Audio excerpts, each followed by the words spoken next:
तो hey guys, कैसे हो आप सभी। आशा करता हूँ बहुत बढ़िया होंगे।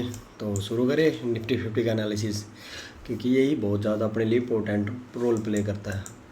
तो सबसे पहले यार टाइम फ्रेम को एक बार अपने इक्वलेंट ले आते हैं, जैसे हम अपने अकॉर्डिंग जो एनालिसिस करते हैं उसके अकॉर्डिंग। जैसे कि मैंने आपको पहले भी बता रखा है कि ये मंथली टाइम फ्रेम है या अपना वीकली है और ये अपना डेली टाइम फ्रेम है। तो यदि हम मंथली टाइम फ्रेम में देखें तो आप लोगों को देख ही रहा होगा कि मार्केट एक कंटिन्यूसली अप साइड में जा रही है। और यदि बात करें हम वीकली टाइम फ्रेम का, तो वीकली टाइम फ्रेम में भी सेम ऐसा ही है, लेकिन यदि हमें मंथली टाइम फ्रेम को समझना है ना, तो इसको ब्रेक करना पड़ेगा। ब्रेक इन द सेंस कि छोटे टाइम फ्रेम में लेके आना पड़ेगा, तभी उसके बाद ही हमको कुछ ना इसका आइडिया मिलेगा हल्का फुल्का कि क्या चल रहा है मार्केट के अंदर। तो जैसे कि आप लोग देख सकते हो स्क्रीन पे कि जब हम यहाँ से वीडियो बनाना स्टार्ट करें, जब हमने यहाँ से वीडियो बनाना स्टार्ट की थी, जब एक गैप डाउन हुआ था, तो उसके बाद हमने कंटिन्यूसली वीडियो पोस्ट कर रहे हैं। और जो एनालिसिस मैं आप लोगों को बता रहा हूँ वो कहीं हद तक मतलब उसी अकॉर्डिंग बिहेव कर रहा है। ये ऐसा नहीं कि लॉस नहीं होता बंदों को, लॉस भी हो रहा होगा वो तो, बट सीन क्या है, यदि आप मार्केट का स्ट्रक्चर समझना चाहते हो ना, तो मार्केट को आपको डेली रूटीन पे, जैसे मैं लिमिटेड स्टॉक को देखता हूँ और ओनली निफ्टी 50 को ही ज़्यादा प्रेफर देता हूँ। जब कोई अप्स एंड डाउन आते हैं तो लॉस होता है नो डाउट, बट ऐसे नहीं मतलब कंटिन्यूटी बनी रहती है, क्योंकि मतलब लॉस भी एक पार्ट है। लेकिन यदि आप लोगों को यदि बिना सीखे यदि प्रॉफिट मिल रहा ना, तो वो ज़्यादा दिन तक नहीं मिल रहा। यदि हाँ सीखने के बाद आप प्रॉफिट कमा रहे ना, तो आपको एक सेटिस्फाई रहेगा हालांकि, ठीक है। और मैं यही चाहता हूँ आप लोगों से कि आप लोग पहले सीखें और फिर उसके बाद प्रॉफिट अर्न करें, क्योंकि मेरे पास अभी बहुत सारे कमेंट आ रही है या फिर मैसेज आ रहे हैं दोस्तों, मैसेज आ रहे हैं ज़्यादातर तो, कि यार हमको ये बता दो हमको ये। तो मैं चाहता हूँ कि आप एटलीस्ट थोड़ा सीखने की कोशिश करो, आप मेरी वीडियो देखो, मेरा थोड़ा प्रोसेस समझने की कोशिश करो, और आपको थोड़ा बहुत आइडिया मिलेगा। फिर हम मतलब बात अच्छे से कर सकते हैं। मेरे पास 3-4 कॉल ऐसे आए हैं, उन्होंने बोला कि बात करनी है। मैंने बोला ठीक है, जब आप फ्री हो मेरे को कॉल कर लेना आफ्टर मार्केट आवर। अभी तक उनका कोई कॉल मैसेज कुछ नहीं आया, क्योंकि वो इनिशिएटिव नहीं है दोस्तों ले, क्योंकि ये जो प्रोसेस है ये स्लो एंड स्टडी है। मतलब इन द सेंस क्या है कि आप मार्केट में आप कंसोलिडेशन फेज को भी वॉच करोगे, फेस करोगे, और अपसाइड मोमेंटम को भी, फिर सेम कंसोलिडेशन को, फिर यहाँ से डाउन साइड मोमेंटम को। तो जो ये 2-3 फेज अपने पास बनते हैं ना दोस्तों, इन 2-3 फेज को पार करने के लिए आपको क्या मार्केट में टाइम देना पड़ेगा, कि आपको इस कंसोलिडेशन फेज को भी समझना पड़ेगा, इस अप मोमेंटम को भी समझना पड़ेगा, और इस डाउन साइड मोमेंटम को भी समझना पड़ेगा। तो इसके लिए आपको कंटिन्यूसली मार्केट को वॉच करना पड़ेगा, चैनल्स को देखना पड़ेगा, तभी आपको तो। और यदि आप स्विच करते रहोगे यार इसका पसंद नहीं आया, नहीं, क्योंकि सभी सेम बताते हैं दोस्तों, जस्ट आपको उस पर विश्वास करना पड़ेगा। तो ये तो थी दोस्तों ज्ञान की बात। हम अपने मेन टॉपिक पे आते हैं। अब यदि हम इसका एनालिसिस करें, एनालिसिस में हम वीकली टाइम फ्रेम और मंथली टाइम फ्रेम का कोई यूज़ नहीं कर सकते। क्यों यूज़ नहीं कर सकते? क्योंकि ये ऑल टाइम हाई पे है। हम यहाँ से डिस्कस करते हुए आ रहे हैं कि मार्केट ऑल टाइम हाई देगी, और उसके बाद मार्केट ने हमको ऑल टाइम एक मंथ के करीब ही ऑल टाइम हाई दे दिया। तो अभी जस्ट हमें क्या करना है, यदि सॉरी दोस्तों, यदि मार्केट अभी ऑल टाइम हाई पे है, तो ऑल टाइम हाई पे हम अब क्या प्लान कर सकते हैं? कुछ नहीं प्लान कर सकते, जस्ट हम वेट एंड वॉच कर सकते हैं। मार्केट का अभी हमें क्या फेज चाहिए? मार्केट का हमको एक कंसोलिडेशन फेज चाहिए। एक बार मार्केट में फुल कर देता हूँ स्क्रीन को। मार्केट का कंसोलिडेशन फेज, जैसे कि फॉर एग्जांपल हम 30 मिनट पे चलते हैं। 30 मिनट पे यदि आप देखोगे ना, मार्केट कंसोलिडेट हो रही है, up side down side momentum दे रही है। देखो इस दिन ये मार्केट ने, मतलब इस दिन से पहले मार्केट ने देख लिया up side and down side बहुत बढ़िया बढ़िया दी। यहाँ पर अपने को लॉस भी बुक किया था, लेकिन ओवरऑल हम प्रॉफिट में थे दोस्तों, नो डाउट। क्योंकि मार्केट इतनी पॉइंट डाउन, इतने पॉइंट की, दो सेलर को दोनों साइड से ट्रैप करके, बायर्स को भी ट्रैप करती है नो डाउट, लेकिन बायर्स के बजाय अब की इस दिन सेलर्स ज़्यादा ट्रैप हुए थे, क्योंकि वो अपने पोर्शंस में मतलब समझ नहीं पाए कि एकदम मार्केट में ड्रॉप डाउन। यदि 5 मिनट की कैंडल पे आप देखोगे ना, इतनी बड़ी बड़ी कैंडल बनी थी ना यार। देखो 5 मिनट की कैंडल बनी, उसके बाद पूरा कंसोलिडेशन, यहाँ सोचा हुआ कंसोलिडेट होगा फिर दोबारा गिरेगा, नहीं, फिर सेम उसने उसको रिकवरी कर दिया। तो कहने का तात्पर्य मेरा यही है दोस्तों कि जब कभी मार्केट आपको ऐसे लगती है तो मतलब ट्राई करो अवॉइड करने की, या फिर आपको जैसा लग रहा है, क्योंकि अभी मार्केट ऑल टाइम हाई पे है। कभी भी न्यू बाइंग आ सकते हैं, कभी भी न्यू सेलिंग आ सकती है। मेरे को ये समझाने का मोटिव बस यही था कि इसमें न्यू बाइंग और न्यू सेलिंग कभी भी आ सकती है। तो इसलिए आपको जब तक मार्केट में हमको इस लेवल में दोबारा नहीं दिखेगी ना दोस्तों, इस लेवल में, या फिर मार्केट एक बार मैं मार्क कर देता हूँ, हमको इस कंसोलिडेशन फेज को पहला फर्स्ट मान लेते हैं। यदि इस कंसोलिडेशन फेज में मार्केट हमको दोबारा नहीं दिखी ना, तब तक हम मार्केट के अंदर ये है कि ट्रेड प्लान तो क्या हम इसमें वो नहीं करेंगे, कोई भी अनवांटेड एंट्री नहीं लेंगे। क्यों नहीं लेंगे? क्योंकि दोस्तों या तो मार्केट को इस लेवल पर कंसोलिडेशन चाहिए, यहाँ से कंसोलिडेशन चाहिए, या फिर मार्केट को इस लेवल पर आना पड़ेगा, फिर हम कुछ ना कुछ कोई ट्रेड प्लान कर सकते हैं। ठीक है, यहाँ से हम डाउन साइड की ट्रेड कॉल को शॉर्ट, अब ये बोलो कि आप कॉल शॉर्ट कर दो, यहाँ पर आपको पता है कि गिरेगी। दोस्तों अभी ऑल टाइम हाई पे कुछ नहीं पता रहता है, हमेशा ये बात याद रखना। मार्केट का जो कहते हैं साइकोलॉजिकल लेवल है ना, वो ऑल टाइम हाई होता है। ठीक है, जब मार्केट जब ऑल टाइम लो पर आती है, वो फियर मतलब कहते हैं फियर जोन भी बोल सकता है, और उसका एक नाम होता है दोस्तों, वो मेरा नाम याद नहीं आ रहा क्योंकि, लेकिन ऑल टाइम हाई पर एक साइकोलॉजिकल होता है। ये अब मैं क्या सोच रहा हूँ मार्केट के बारे में, आप क्या सोच रहे हो, दोनों के एक डिफरेंट माइंड सेट रहेगा। मैं चाहता हूँ मार्केट को ऊपर लेके जाना, मैं चाहता हूँ कि मार्केट यहाँ से ऊपर चल जाए, लेकिन दूसरे क्या सोचते मार्केट यहाँ से नीचे आ जाए। तो यहाँ पर दोनों का माइंडसेट मैच नहीं करता। लेकिन यदि मार्केट यहीं कहीं हो ना, यहाँ से मोस्ट प्रोबेबली आप देखोगे 10 में से 7 बंदे को माइंडसेट ये रहेगी मार्केट अब यहाँ से ऊपर जाएगी, मतलब माइंडसेट रहता है यहाँ से, ये मतलब साइकोलॉजिकल फैक्ट है। तो इस फैक्ट को मतलब समझने के लिए दोस्तों आपको क्या करना पड़ा, मार्केट के अंदर वेट एंड वॉच करना पड़ेगा, अननेसेसरी इसमें कोई ट्रेड प्लान नहीं करना। बाकी मैंने रिलायंस का और HDFC बैंक का आप लोगों को बता ही दिया, देख सकते हो यार, उस दिन के बाद मतलब प्रीवियस टू प्रीवियस बताया था, देख लो इसमें डाउन साइड मोमेंटम देखने को मिला अपने को। तो कहने का मोटिव यही है दोस्तों कि ट्राई करो कि अभी, यदि आपने मेरी प्रीवियस वीडियो देखी होगी ना, मैंने रिलायंस और HDFC बैंक को बताया था, दोनों में मोमेंटम देख सकते हो, डाउन साइड आ गया ना। ये कि मैंने ये तो नहीं कि भाई सब कोई मंत्र पढ़ा, मैंने जस्ट यही बात किया था कि मार्केट का जो मतलब रिलायंस अभी अपने ऑल टाइम हाई पे नहीं है, ना ही HDFC बैंक अपने ऑल टाइम हाई पर, लेकिन जो उसके सेक्टर है वो ऑल टाइम हाई पर जा चुके हैं। तो कहने का मतलब इनके बीच में जो इन बैलेंस कर, एक तो बैलेंस, जब बैलेंस रहता है तो दोनों स्टॉक एक साथ मूव करते हैं, इंडेक्स भी और स्टॉक भी। लेकिन अब इम्बैलेंस हो गया तो मार्केट ऊपर जा रही है, स्टॉक नीचे आ रहे हैं। तो कहने का मतलब कहीं ना कहीं कुछ ना कुछ तो लोचा है। तो उस लोचे को समझने के लिए हमको मार्केट को वॉच करना पड़ेगा, और जो हम स्टॉक में आप लोगों को बताता ट्राई करो कि उन्हें को एक बार वॉच करना कि हाँ भाई, क्योंकि अदर सेक्टर पॉजिटिव है तो इसका मार्केट पॉजिटिव है, लेकिन जो उसके हाईली वेटेड स्टॉक है जैसे कि फाइनेंशियल सर्विसेज है, oil gas and the consumable fuels है, वो मतलब हाईली कहते हैं सेक्टर को रिप्रेजेंट करते हैं। लेकिन जैसे भी स्टॉक की बात करें, जैसे HDFC बैंक हो गया, रिलायंस हो गया, ICICI हो गया, इन्फोसिस हो गया, LNT हो गया, TCS हो गया, ITC हो गया, भारतीय एयरटेल हो गया, एक्सिस बैंक हो गया और स्टेट बैंक ऑफ इंडिया हो गया, जब ये स्टॉक इम्बैलेंस क्रिएट करते हैं ना, तो मार्केट की डायरेक्शन को हम फाइंड आउट नहीं कर सकते। तो हमें, जैसे मैंने कल SBI की कॉल दी थी, यदि आप SBI की कॉल को समझने की कोशिश करो ना, मैंने उसको पुट शॉर्ट करने के लिए बोला, हालांकि मार्केट ऑल टाइम हाई पे थी। मैंने उसकी पुट को शॉर्ट करने के लिए क्यों बोला, इसका बोलने का मेन रीज़न क्या था, यही रीज़न था कि दोस्तों जो इसका कंसोलिडेशन फेज है, यदि आप यहाँ से देखो ना, कम्प्लीटली मतलब बैलेंस टाइप है, मतलब मार्केट में जो जो होनी चाहिए ना वॉल्यूम, वो वॉल्यूम यहाँ पर प्रेजेंट नहीं, क्योंकि कोई इंटरेस्टेड नहीं है। तो इंटरेस्टेड नहीं है तो इस लेवल पर क्या हो सकता है कि मार्केट में या तो यहाँ से मार्केट से डाउन साइड मोमेंटम आ सकता है, या फिर एक अप साइड का मोमेंटम आ सकता है। अब प्रोबेबिलिटी देखते हैं कि डाउन साइड आ सकता है या अप साइड आ सकता है। अभी आप यहाँ से देखोगे, यहाँ से जो ये जो एक 4 जून को बनी थी कैंडल, मतलब इस कैंडल को यदि आप छोड़ दो ना, फिर भी आपको आइडिया मिल जाएगा। तो उसके बाद देखो, जब ये बैल इतनी बड़ी कैंडल बनी, कैंडल बनने के बाद मार्केट ने इसको सेम रिकवर कर लिया, मैं समझ रहा हूँ, लेकिन इस कैंडल का कोई औचित्य नहीं है, मतलब क्योंकि ये टोटली न्यूज़ बेस्ड थी यार।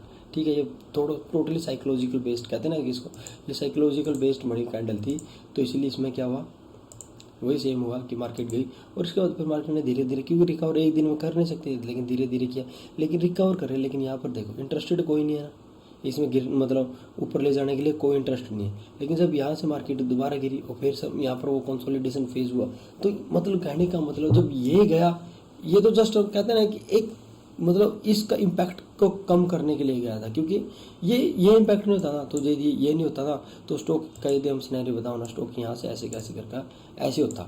लेकिन जब ये बढ़ाना, तो मार्केट ने इस स्टॉक को क्या किया, इस स्टॉक को यहाँ तक कवर अप किया, कवर अप करने के बाद फिर डाउन साइड आ गया, तो सेम उस लेवल पर आ चुकी है SBI बैंक की।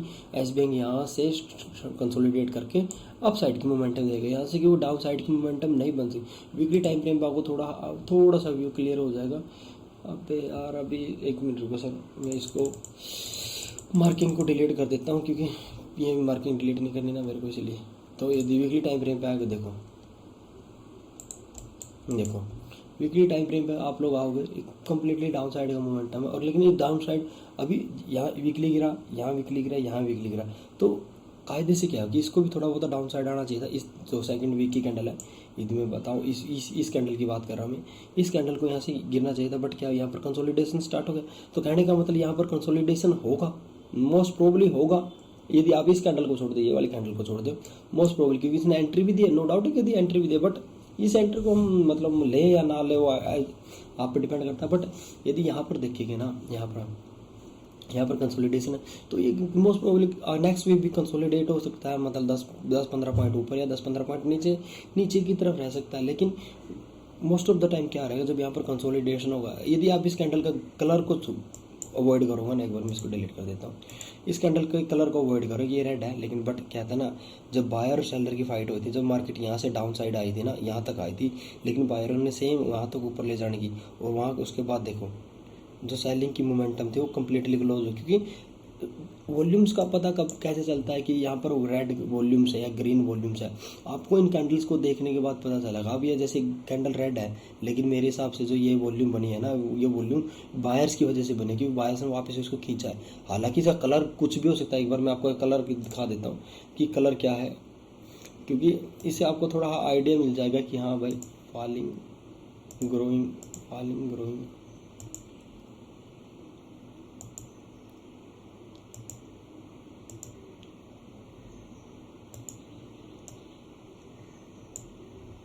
किस कैंडल की बात करें थे हम, इस कैंडल की, देखो इस कैंडल बना, इसका कैंडल का रेड कलर है, लेकिन बट देख सकते हो आप कि मार्केट में क्या हुआ है, मार्केट में बायर्स कंप्लीटली इसको ऊपर लेके चले गए, सेलर का दबदबा है नो डाउट दोस्तों, बट एट द एंड क्या रहा कि दोस्तों मार्केट ने ऊपर बाइंग ने अपनी थोड़ी पकड़ बनाने के बाद देखो मार्केट को यहाँ कहीं ना रोका, एज ए सेलिंग अपने लिए बहुत ज़्यादा बेनिफिशियल उठा।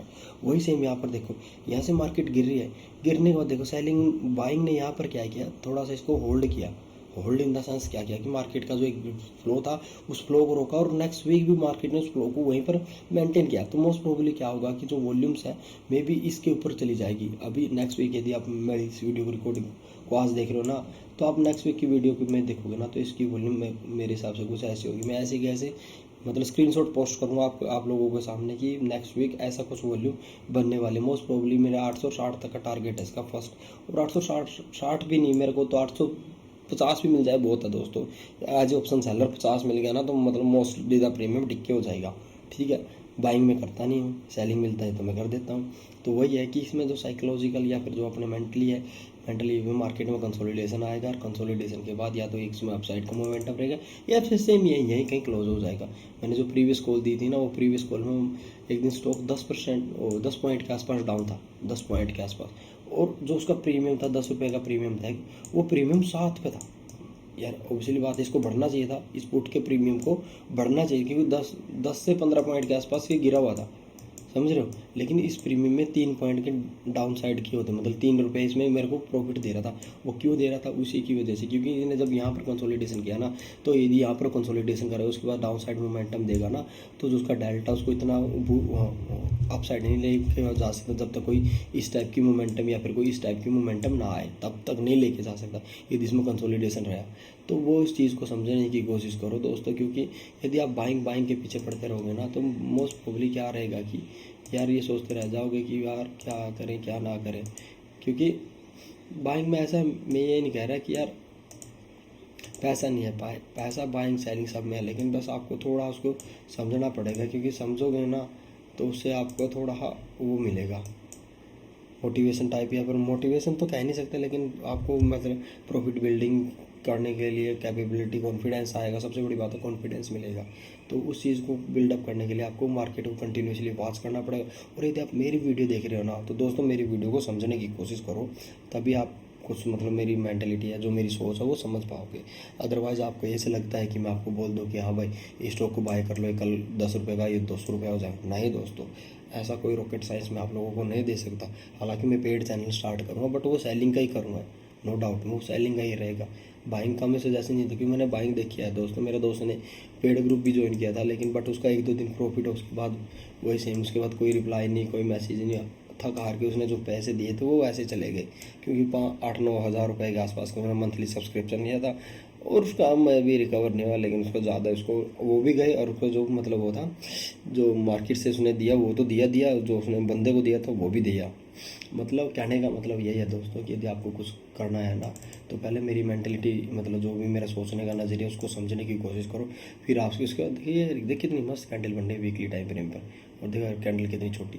तो मतलब कहने का मतलब बायर सेलर ने कितनी खूब खूब लड़ाई की होगी, देख रहे हो इसमें बायर सेलर की कितनी खूब लड़ाई हुई। हालांकि लास्ट दिन मोमेंटम आया, लेकिन ये लास्ट दिन ने इस पूरी कैंडल को मतलब 4 दिन की कैंडल का स्ट्रक्चर चेंज कर दिया ना। मतलब ये 4 कैंडल से मिलकर बना हुआ है ना, सॉरी 5 कैंडल, 1 2 3 4 5, ये वीक की कैंडल, लेकिन इसने इसका स्ट्रक्चर चेंज कर दिया। तो कहने का मतलब क्या है कि यहाँ पर बूस्टअप आने का प्रोबेबिलिटी है। यदि मार्केट यहाँ से अपर साइड चला गया तो मोस्ट प्रोबेबली निफ्टी को उस कंसोलिडेशन के बजाय अब भाग जाएगा। तो दोस्तों मेरी जो साइकोलॉजिकल बातें हैं उसको समझने की कोशिश करो और ट्राई करो बातें सुनने की। यदि आपको हर चीज़ चार्ट पे चाहिए ना, तो ऐसा पॉसिबल नहीं है। चार्ट पे आपका जो टेक्निकल है वो काम करेगा, लेकिन जो आपका फंडामेंटली मानो या फिर आपका साइकोलॉजिकल लेवल मानो, वो आपका चार्ट देखने से, उसको समझने से, उससे बात करने से आएगा, ठीक है, उसको सुनने से आएगा कि मैं कहना क्या चाह रहा हूँ, मैं ये इस कैंडल पे क्या कहना चाहें। ये कैंडल गिरी, उस कैंडल के बाद मार्केट ने रिवर्स ले लिया, क्यों रिवर्स लिया यार, ना इसमें कोई इतनी खास वॉल्यूम, ये वॉल्यूम है कोई इसके कंपेरिजन, ये देखो ये कितनी छोटी कैंडल है और ये देखो ये कितनी बड़ी कैंडल है, और वॉल्यूम्स देख रहे हो। तो दोस्तों ये चीज़ आपको समझनी पड़ेगी। जब बार बार आप एक ही स्टॉक को देखोगे ना तभी समझ पाओगे। यदि आप अभी मैं दिखाऊँ, यदि एक छोटा सा एग्जांपल देता हूँ, आई थिंक इसमें ऐड है Nifty 200, Nifty 200, Nifty mid cap Nifty 200 नहीं है इसमें, जैसे निफ्टी मिड कैप है, इसमें देख लो, इसमें बहुत सारे स्टॉक आपको इतने छोटे भी मिल जाएंगे। ये कितना 15 रुपये का स्टॉक है, इस स्टॉक का क्या एनालिसिस करे भाई, क्या करे, नहीं कर सकते यार। क्योंकि इसमें जो वो याद है ना कि एक वो कर सकते हैं, fake demand and supply create कर सकते हैं। ये कौन सा स्टॉक है वो मेरे को, येस बैंक हो गया, क्या करें। कभी स्टॉक की यदि आप ज़्यादा देखो ना, कभी ये स्टॉक 250-300 रुपये के आसपास, इसको नेक्स्ट HDFC बैंक बोला जाता है। देखो देख लो, यहाँ से देख लो, ये कंटिन्यूसली अप मूवमेंट में, उसके बाद देख लो अभी कभी उठ ही नहीं रहा, 30 रुपये में पड़ा। क्या पता ये चला जाए, नो प्रॉब्लम, भाग जाए, लेकिन ये नेक्स्ट HDFC बैंक नहीं बन सकता। तो मतलब यदि आप हर एक स्टॉक को ट्रैक करोगे तो यार मेरे अकॉर्डिंग नहीं पॉसिबल हो पाएगा। बेल देख लो, बेल कितना अच्छा स्टॉक है, लेकिन पढ़ा तो ये यही कि अच्छा डिविडेंड देता है मतलब, लेकिन ये स्टॉक है सारे क्या है लॉन्ग टर्म के लिए बहुत बढ़िया यार। बोनस दिया था इसने, स्प्लिट किया था 10:2, मतलब इन स्टॉकों में आप इन्वेस्टिंग करोगे ना तो आपके लिए बहुत ज़्यादा बेनिफिशियल है। एक स्टॉक था यार टाटा स्टील, तो शायद निफ्टी 50 में ही है, क्योंकि वो मेरा बहुत ही फेवरेट स्टॉक है। एक बार मैं उसको देख लेता हूँ यार, क्या था, टाटा स्टील, ये है टाटा स्टील है, बस प्राइस देखते तो चल गया टाटा स्टील है, ये लिख रहा टाटा स्टील, देखो ये डिविडेंड भी देता है। ये क्या था भाई, राइट एडजस्ट, अरे वाह, चलो कोई ना। अभी देखो मैं इसको चाह रहा हूँ कि यार मैं यहाँ से सोचने की कोशिश की थी कि मैं इसे ख़रीदारी स्टार्ट करूँ, बट देख लो मैंने इस पूरी रैली को मिस कर दिया। ठीक है, ये हर 6 महीने में डिविडेंड देता है। कब देता है डिविडेंड, ही मोस्ट प्रोबेबली ये इसने इसमें दी थी, इसके बाद 1 2 3 4 मतलब 1 साल के बाद ही देता है यहाँ पर। 1 2 3 4 है, मतलब कितना डिविडेंड देता है। अभी इसने 3 रुपये दिया था पिछली बात, ये 51 रुपये, अच्छा वो जो स्प्लिट के टाइम हुआ था 51 रुपये का, क्योंकि उसके बाद तो ये ओम नमः शिवाय हुआ था इसका। देखो यहाँ का भी यार, मतलब कहने का मतलब इसमें इन्वेस्टिंग करो यार, इसमें खरीदारी करो, भर भर के करो यार, जितना खरीद सकते हो खरीदो। क्योंकि एक टाइम के बाद बादशाह भी ऐसा रॉकेट बनेगा ना कि वाह वाह, फिर आप 800-900 पे कॉल दोगे कि हाँ यार इसको बाय करो लॉन्ग टर्म इन्वेस्टमेंट के लिए। तो आई होप भी आपको ये सब चीज़ें समझ में आई होगी जो मैंने आपको ज्ञान दिला अभी। तो इस ज्ञान को सुनने की कोशिश करना और वीडियो को लाइक करना। चलिए मिलते हैं next video, bye bye, take care.